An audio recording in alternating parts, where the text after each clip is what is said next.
And Ethan, I do need to address the Before the Devil Knows You're Dead. Incredible chemistry between you and Philip Seymour Hoffman. You don't look anything alike like brothers, but you have this like incredible chemistry and create such a strong bond as brothers in the movie. Can you talk a little bit about that? Yeah, well, I met Phil around the time I first moved to New York, right around, 1990. I would go on auditions and Phil would be the reader, The guy, when you go into audition, he's not actually auditioning, he's the guy they have you read with, and he would be amazing.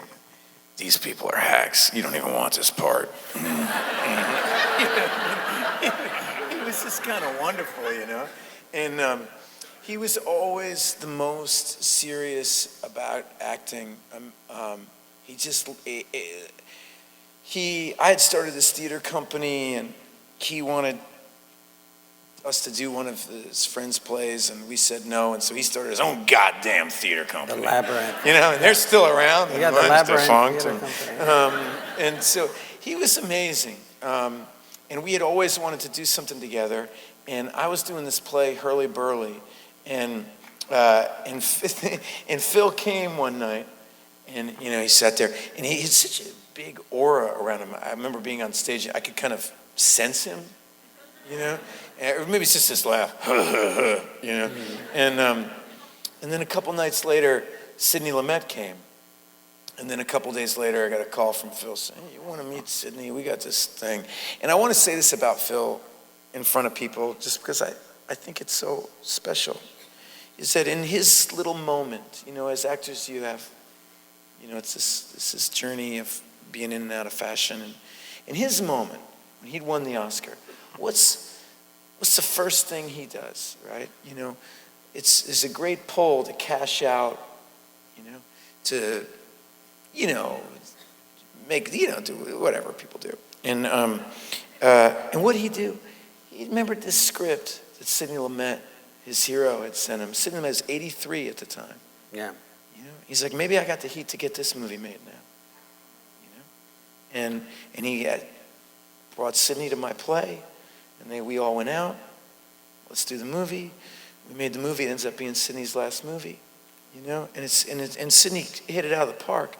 Sidney was unbelievable. He used to do this funny thing where shooting that movie nearly killed me. It was just so, those characters were so miserable. They were just so miserable. It was just awful. And every day I would come to set, and Sidney would go, "Watched Dailies last night. Phil is unfucking believable." I'd be like, "Oh yeah, good. No, I mean it, Ethan. I really mean it. Not since Marlon Brando. I swear. I remember directing Fugitive Kind with Marlon Brando, and watching Phil, I got that same buzz. I was like, oh, great. Yeah. My stuff was okay, Yeah, it's fine. And so when we wrapped, I gave Phil a big hug, and I was like, listen, I got to tell you, I love working with you. It's great. I'm so glad this is over, because if I got to hear Sidney tell me how great you are one more time, I think I'm going to kill myself. And Phil says, does he say you're like Marlon Brando? Does he say I'm like Marlon Brando? I'm like, yeah. He goes, he says that about you. And the guy had been playing us both the whole time, Got us both like totally keyed up. And, every time Phil come to set, I was like, this fucking asshole's not like I'm like Marlon Brando. And this 83-year-old Machiavellian bastard,